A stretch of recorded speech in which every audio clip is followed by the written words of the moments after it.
Welcome to My Ninja Turtles channel. This is the Ninja Turtle Show. Weekly live stream every Turtle Tuesday. We go over news, toys, cartoons, turtle movies, comics, video games, whatever the show we want. We talk about old stuff. We talk about new stuff. We talk about whatever we want, like I said, and today's show is no different. Today's going to be a great show. Of course, it's finally here. This Friday, the rise of the Teenage Mutant Ninja Turtles movie. You may have seen some reviews popping up. Some early screener copies were passed out, and I did not watch one. For two reasons. Number one, I have integrity. I'm waiting. I'm a fan. I'm with the people. I'm a man of the people. I'm going to wait till it comes out and watch it with everyone else. And number two, Netflix didn't offer me a screener copy. We're also going to talk about Casey Jones, Live Wire. Awesome fan film. It's been in the works for a couple years now. We're going to go over a Judith Hoag video. Judith Hoag played April O'Neil, of course, in the 1990 movie. She's got a YouTube channel, and she released some information about the 1990 movie, a little behind-the-scenes action, so we're going to go over that. And also, we're going to talk about an article from 1991 about the Ninja Turtles. Going way back to 1991. And this article links the Ninja Turtles to violence in children. So it's a little bit of a crazy article, but I thought it was interesting, and I thought it'd be good to go over, and I thought we could kind of relate it to a few things going on in modern day world. From 1991 now to 2022, we're gonna tie a little link there, Ninja Turtles link. So it should be a great show. Before we get started, I wanted to let you know about my video. Came out last Saturday. Second controversial video I've released in a couple weeks. Of course, first one was Casey Jones is the original Kyle Rittenhouse, and last Saturday's video was pretty controversial too. And the third and final video in the controversial video series is going to be coming out this Thursday, and it's about Tatsu. So this may be the most controversial video of all. And then, of course, the Rise movie on Friday. So, got another upload this Saturday as well. So I do a live stream every Turtle Tuesday, and I do an upload every Saturday. So make sure to like and subscribe to the channel, turn on notifications, share the channel with a friend, share a video with a friend, post it on your social media. And most importantly, send in a chat, leave a comment. I like hearing from you. That's why I created this channel. Wanted to create a community where we could all talk about turtles and express ourselves and share our opinions. So that's most important, is let me know what you think. So we are going to get started right now. Thank you for joining me. Let me check in the chat here. Let me see what's going on with you guys. How's it going, everybody? How's it going? Let me put your chats on screen here. SR Striker, Trey Shepard, Pickle, Dinky. How's it going, guys? Happy Turtle Tuesday, everybody. Should be a pretty good show. So the first thing I wanted to get to, Casey Jones, Live Wire. You may have heard about this. It's a fan film. It's been in the works for a couple years here. And it was pretty good. It was almost 30 minutes long. It's the longest TMNT fan film I can think of in a while. It was pretty good. It was okay. It was fun. It was loose. And it was a different tone than I would expect. It was a lot different tone than the last Ronin animation. So I think we went from one end of the spectrum to the other. The Casey Jones Live Wire movie was loose. Like I said, it was fun. It was kind of self-aware. They broke the fourth wall. Kind of a lot of looking at the camera types jokes. And there was a few training montage scenes. They've got the crazy power pop rock 80s music. It's very goofy, it's silly, it's loose, it's rough around the edges. But like I said, they raised funds for this on Kickstarter and Indiegogo. This was a fan-funded fan film. And several fights. It's pretty hard to choreograph. It seemed like it was a big project, and it was a really expansive project. There's a lot of scenes, there's a lot of different actors, there's a lot going on in this movie. And it had a kind of a goofy tone. And it had a little bit of a New Jersey and not New York feel. And I think this movie, it's not a short film, it's a movie, it's 20-30 minutes. It's pretty good for a low budget. It wasn't a no-budget film, but it was a low-budget film. $20K sounds like a lot, but I'm sure that goes very quickly for a fan film. And I think it may have they may have learned a few lessons along the way. So I'm excited to see more from this group of people. You can see Casey Jones here. He's got the two masks in the background. They used a custom mask for Casey, but let me move your chats here. The USA Casey mask from the Image series and the NECA mask, of course, on the right. So a lot of little Easter eggs in the background. And this is our April O'Neil. This was our April O'Neil. She's wearing the yellow. She's got the chokers. A kind of a new twist on April O'Neil, a modern twist on April O'Neil. Let me put your chats back on screen here. These were our foot soldiers. They were a mix of a little bit of everyone. They kind of had that 2014 look where they're tactical soldiers. They're less ninjas and more just traditional soldiers. They're mercenaries of some sort. But then they had the traditional 1987 purple face with the big eyes. But then they have the 2003 logo on the forehead. So it was a little bit of a mix of everything. It was interesting how they did that. It's really cool foot soldiers. And next, Casey Jones. His eyes light up at one point. Live wire. He gets electrocuted. And I thought there was some interesting synergy here. We all know in the Rise of the TMNT movie, Casey Jones is featured, and he has red markings on his face, and his eyes light up as well. So that's interesting. They filmed this probably 8 months ago or something, 6-8 months ago, and they had no clue about the Rise of the TMNT movie, but they both just happened to have Casey's with light up eyes and red on their mask. There's also a Turtles van in this fan film. Pretty interesting to see a Turtles party wagon, a good van, a battle van. And also, Metalhead. Metalhead made his first fan film appearance as far as I know. And Metalhead's costume was a little bit rough, but it was great that they had all these different costumes and different sets and different scenes and different, there's a lot of choreography to the fights. I think there was 2 characters that may have been allusions to Bebop and Rocksteady. This was really well done overall. There was a little Shredder cameo at the very end, maybe hinting at a little bit of a sequel or something like that. But we will see. So make sure to check out this movie. Very interesting fan film. Very fun, very loose, very different than the last Ronin animation.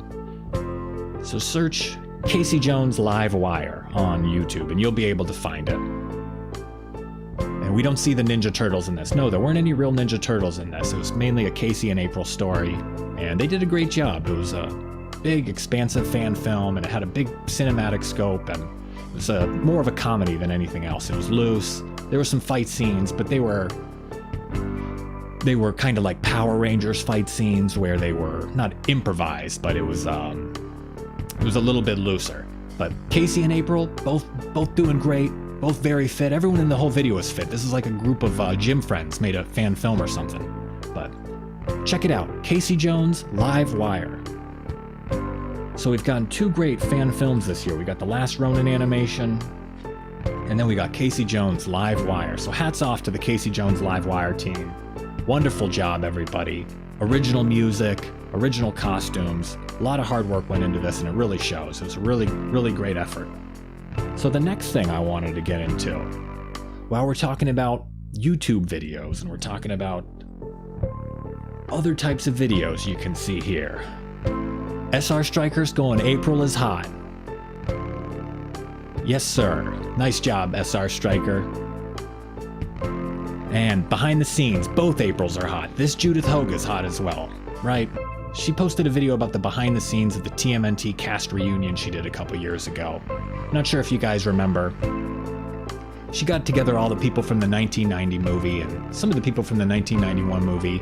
Kevin Clash, Kim Dawson, the producer. She was there, of course, the actors, the in-suit people, some of the producers. I think even John DePrez, the music guy, was there for this get-together. Even Casey Jones, Elias Codius, was there for part of it. And this video she released recently gave a behind-the-scenes of how they put together this 1990 get-together that they did back in 2020 or 2021. They had a few different episodes, it seems. They did a table reading of the movie, a bunch of question and answers, interview stuff, kind of just hanging out. It was great to see the cast back together again.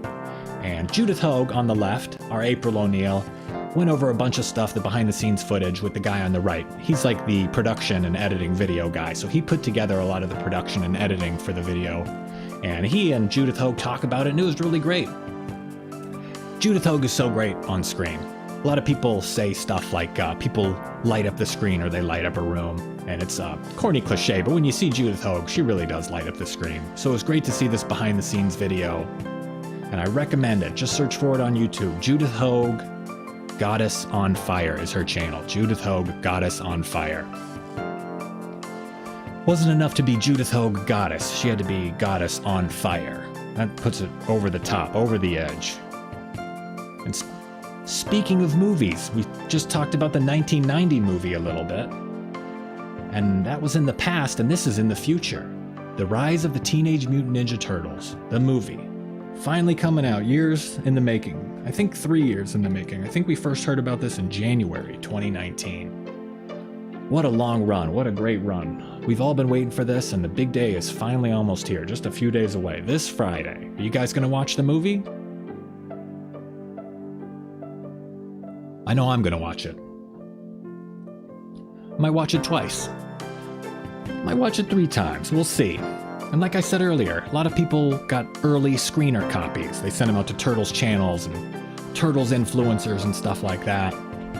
And I said no, I will watch it when it comes out with the fans. I'm a fan. I'm a man of the people. And also, like I said, Netflix did not offer me a screener copy, so unfortunately I'll wait like everyone else. No special treatment here. Not bound down to any corporate sponsors at all. Netflix doesn't have anything on me. I do what I want. So we've seen a lot of cool stuff leading up to this movie. We've seen a lot of cool stuff. The trailer was great. Trailer was exciting. Turtles have the black wraps on their arms and legs, and they look great. It's going to be cinematic. It's going to be animated really well. Leo and Raph are going to fight in the movie. I know Lightning Godzilla's excited about that one. He's asked me about that a few times. And I'm really looking forward to it. It's going to be a full-length feature film. We're going to get April O'Neil going to East Laird University. And you can see just right off the bat, the animation looks stellar. The coloring, she has the highlights on the top of her hair, and then there's shadows on the bottom of her hair. Really cool stuff. The animation looks really good, and I think it's going to be really top-notch. They've had 3 years to work on this. So just comparing the shot from the promotional image here, comparing it to a shot from one of the final episodes, you can see the difference in coloring. Looks great here from the last episode, but the coloring is flat. So they didn't have a lot of time to work on this. Oh, looks like we've got some spammers in the chat here. Oh, geez. Hang on a second, we gotta get rid of these guys. They're excited for the movie too. Even the spammers are excited for the Rise of the TMNT movie. Even the spammers are excited. Maybe I'll have to go private in a sec here. Oh, this is annoying. I'm gonna report these, jeez. What can you do? They're excited, even the spammers. Hey, spammers, press the like button. I know, who's your favorite turtle, spammers? They might not speak English. But we're gonna keep moving forward. Sorry for the hassle, you guys. So you can see the difference. A lot of work put into this. A lot of work. And it's gonna be exciting to see Casey Jones from the future.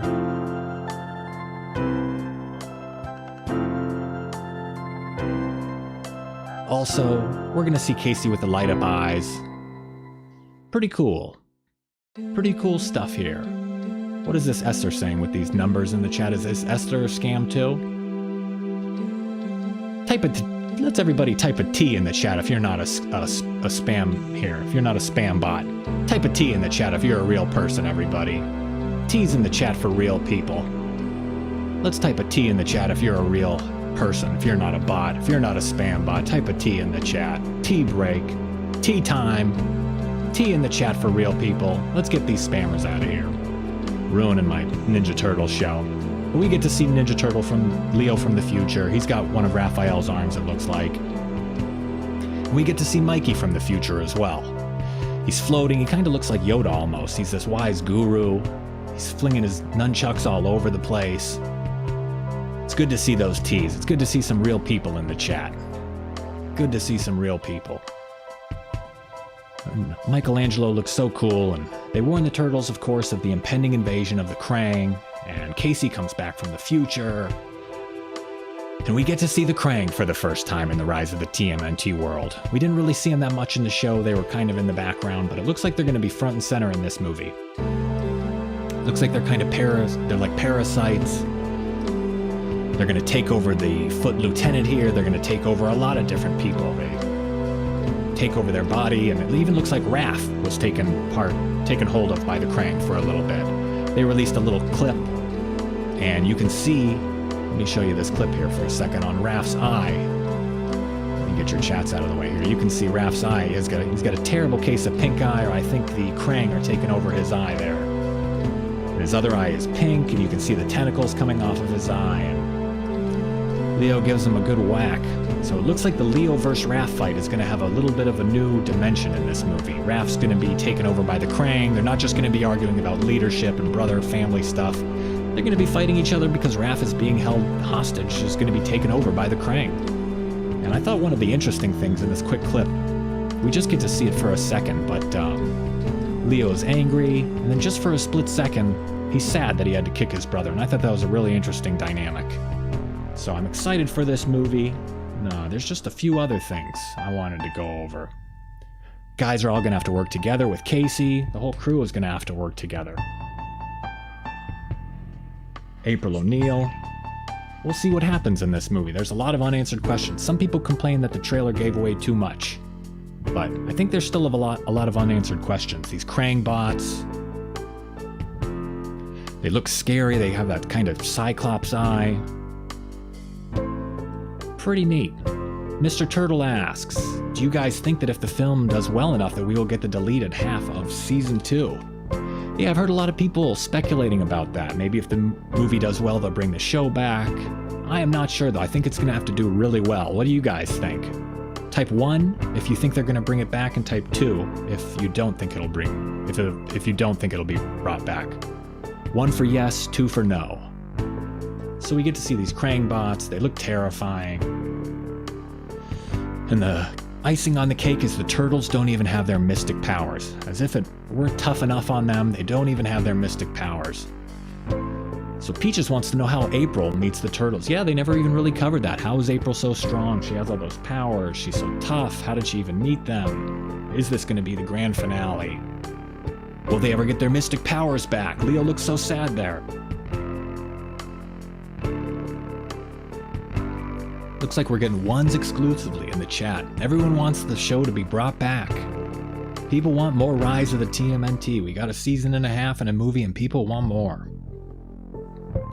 Must be a good feeling for the Rise creators that people want their show to come back. It would be sad if people didn't want the show to come back. So I'm excited for this. The Turtles look cool. They're going to be our big heroes. They're glowing. They look exciting. This movie is going to be great. I'm pretty sure it is. They've had 3 years to work on it. Are we going to see the Shredder? He was kind of taken out of commission in the final episode, so I'm not sure if he's going to be in the mix a lot, but maybe he'll play a little part or something. Are we going to see Karai? Is April going to be possessed by Karai? Is April going to be possessed by anyone else? Will Karai come back again from the past? Will anyone else come back? Any other of the Hamato clan come back from the past? Who else will we see? Will Casey Jones, Cassandra Jones make an appearance? Where is Cassandra Jones? We know we're going to get Casey Jones, but what about Cassandra? Where is she? And who is Casey Jones' father or grandfather or whatever? Who does she have a child with? Does she adopt a child? How does that come about? Are we going to find out? A lot of unanswered questions still. That's going to be us watching the Rise of the TMNT movie. We're going to be gathered around our TV screens this Friday, having a ball, watching this movie, 3 years in the making. And the most important question, the thing that's on the tip of everyone's tongue, the thing that everyone wants to know, will Todd be in the movie? How big of a role will Todd play? The great Todd, the wonderful character, probably my favorite character from Rise. Will he make an appearance? So, will anyone die? Will Todd save the day? Will we get a sequel all about Todd? We'll have to wait and find out. And now, the next thing I wanted to talk about, we talked about a movie from the future. Now it's time to talk about an article from the past. So I saw this article getting kind of passed around from 1991. And, oh, I have a lot of stuff on the screen. Let me move some of this stuff out of the way so we can see this article a little bit better. I'm in the way. My turtle's in the way. There we go. Is this okay? Is this a little bit better? Okay. Teenage Mutant Ninja Turtles. Mutant Ninja Turtles inspire violence, it says. Pizza-eating, karate-kicking characters are bad influence on kids. March 19th, 1991, so right before Secret of the Ooze came out, we had a study that says the Ninja Turtles inspire violence. So, I thought this was a bizarre article, to tell you the truth. 30-some years later, it really seems crazy that this came out at a time, and people may have actually been scared of the Ninja Turtles. So I wanted to show you that this article, this article was based on a study by two people, Diane and Nancy. This is Diane and Nancy right here. So these are the two women who think that the Ninja Turtles inspire violence. And I wanted to show you some of their other articles before we get into this. Diane and Nancy, one of them is a doctor of philosophy and the other's a doctor of education. So these are very well-educated people. And some of their articles here, they're concerned about the Ninja Turtles, they're concerned about the Power Rangers. And they're concerned about marketing violence, the special toll on young children of color. So, who else knows more about young children of color than Diane and Nancy? When I think of people of color, I think of Diane and Nancy. This is the face of people of color, Diane and Nancy right here. They definitely know best what's best for these people. So, it seems like they've made an entire career out of whining about children's TV shows. Imagine being a doctor of philosophy and you spend your whole career, a doctor of education, and you spend your whole career whining about children's TV shows. This is what the upper echelon of academia is up to in 1991. And made me think about how stuff like this still goes on today. So I'll just read you a few little goofy quotes from this article and we can chat about it. But the article was published, of course, right before Secret of the Ooze came out, so they just happened to publish their academic article for maximum exposure. There's going to be maximum press. Seems a little opportunistic, if you ask me. And it says here, the Teenage Mutant Ninja Turtles who star in a sequel to their big screen debut are bringing violence rather than the virtues of truth and justice to the classroom. So they thought the Turtles brought violence rather than truth and justice. And I don't understand why the Turtles were supposed to bring truth and justice to a classroom. I don't know I didn't understand that that was their responsibility. So I thought that was a little bit strange. And it also says here, that's the conclusion of a new survey of teachers around the country. The Turtles encourage violent and antisocial behavior among young children and have a disturbing effect on learning, behavior, and play. So, the two doctors here, the Dr. Diane and Dr. Nancy, they claim that the Turtles have a disturbing effect on learning. I don't know how they made that claim, but they surveyed teachers and that was their big thesis and that was their big revelation. And they only spoke to 73 educators. So these two women spoke to 73 educators and they published an academic paper whining about the Turtles. And I just thought that was bizarre. So they spoke to 73 educators, teachers, probably other women, adult women, and they asked them about a child's TV show that was essentially meant for boys. So yeah, of course these adult women aren't going to like a show for boys. I don't even know why they chimed in about it. They should really be concerned about teaching instead of Ninja Turtles. And I thought it was just so strange that they funded a study, they conducted a study, they printed a study, it's peer-reviewed, it's academic, it's a PhD material, and they had this quote in here, it's totally programmed and scripted so that many children who watch a great deal of that kind of programming have less access to the imagination. So another bizarre claim here is that if you watch too much TV of Ninja Turtles, too much Ninja Turtles TV, you'll have less access to the imagination. And I would say if you're sitting around watching TV all day of anything, you probably have less access to the imagination. But honestly, the Turtles were very imaginative. They were very creative and very unique. And I think kids that watch the Ninja Turtles spend a lot of time playing with the toys and creating their own scenes and creating their own worlds. And I think it encouraged creativity with these bizarre characters and these bizarre worlds. It's fascinating. But that's what our doctors are up to, a doctor of education and a doctor of philosophy. So they start using teenage with a hyphen in the middle about halfway through the article for no reason. At the beginning of the article, they just said teenage, but now it's teen-age. And they also put a hyphen in Northampton for no reason. So these are really educated people, and they've got little typos here. And they just claim that the turtles are bad for kids, and I find that bizarre. And also here, they say Peter Laird and fellow artist Kevin Eastman, who dreamed up Leonardo, Michelangelo, Raphael, and Donatello, failed to respond to a request for a comment on this study. They failed. I think that's a little bit of loaded language. Couldn't they just say they didn't respond? Honestly, I wouldn't respond either if two nagging people were calling up to whine about my franchise, about my work, calling me to whine about it and calling to get a quote. They could just say they didn't respond. I wouldn't be surprised if a lot of people don't respond to these two. They don't seem that likable. So they just don't make sense if you ask me. And blaming it on the Ninja Turtles, it's not like the Ninja Turtles were the first episode of violence on TV. Keep in mind, the U.S. was in the Gulf War at this point. We were in the war in the Middle East. It was Operation Desert Storm. So our country was at war, and kids were seeing bombings on the news every night. So that's where they're getting a lot of violence. They're seeing the president talk about bombing people. But it was the Ninja Turtles' fault. So I find it a little bit bizarre that these teachers are gossiping about their students and what their teachers watch, what their students watch. I just think that's so strange. Peter and Kevin defend it here. But I just thought this was bizarre. And it made me think about people today are experts. These were experts. These two experts. And it made me think about all the experts we have and all of our doctors and everyone in media. They're probably pumping out the same junk now that they're pumping out then.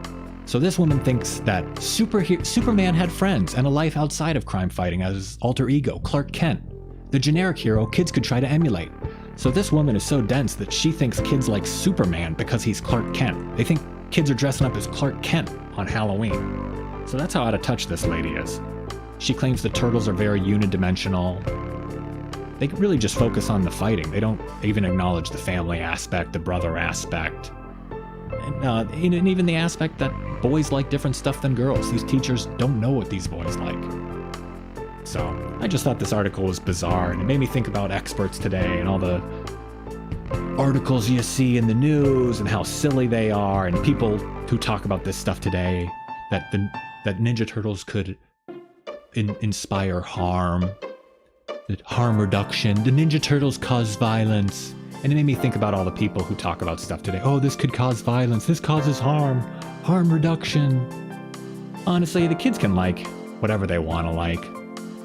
Like I said, Diane and Nancy here, these two women, they made a career out of being fake professors and whining about children's TV shows. So honestly, we shouldn't listen to them. We should like what we like. These two are out of touch, Diane and Nancy. They don't get it. No pizza for them. No cowabunga for them. We're kicking them out of the sewer. They're out of here. We're banishing them to Mutant Town. So I say, forget them. And the funniest thing is they were whining in the lead up to the Secret of the Ooze movie. That movie is very kid-friendly. And in hindsight, Ninja Turtles, the 87 series and the 1990 movie are very kid-friendly. So people like this all throughout time, they just whine and they complain and they stick their noses where they don't need to be. And they should really just mind their own business instead of hassling Ninja Turtles fans and hassling Kevin and Peter. So these are what our experts are. It's Diane and Nancy. So next time you see something about an expert, just know it's two people like this and it doesn't mean a thing. And that was all in the lead up to Secret of the Ooze. A great movie, and right now we're in the lead up to another great movie. The Rise of the TMNT movie comes out in just a few days. I'm excited for it. You're excited for it. Everyone's excited for this movie. Rise fans are excited. They're dancing. Rise fans are going nuts. 2012, April's going nuts. She's having a party. I think everyone from the 2012 show is going nuts and they're excited. I'm excited too. So let's type T's in the chat, everybody. T in the chat for Turtles. I'm excited for the Rise movie. It comes out in a few days. I don't think Diane and Nancy are around anymore. T's in the chat for Rise of the TMNT. We've got a few days to go. We're gonna soak up this movie. And that's about that for today. I think that's gonna be the show.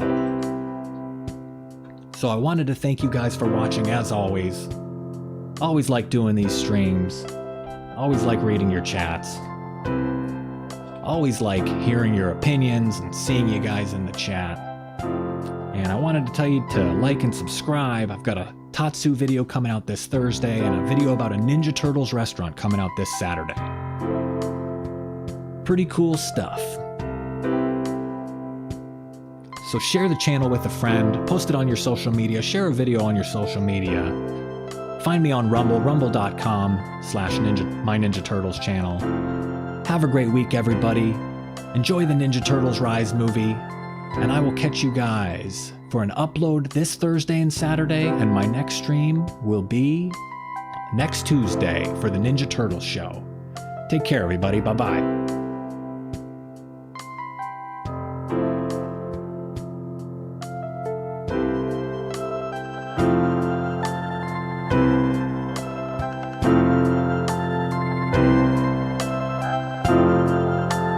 Thanks for watching. Feel free to leave a comment and share this video.